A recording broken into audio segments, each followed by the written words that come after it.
Today I'm working on a 2011 Volkswagen EOS. This one has a lean running fault. Just wanted to show you a real quick trick if you don't have a smoke testing machine, if you want to check for vacuum leaks.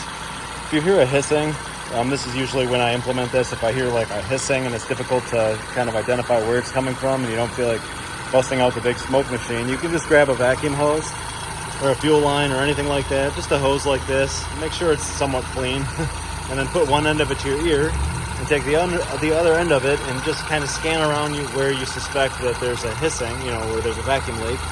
And this will isolate it. It's amazing how effective it is, and super quick, super easy, and that's it. So stick a hose to your ear and wave it around the inch until you find it. Thanks for watching.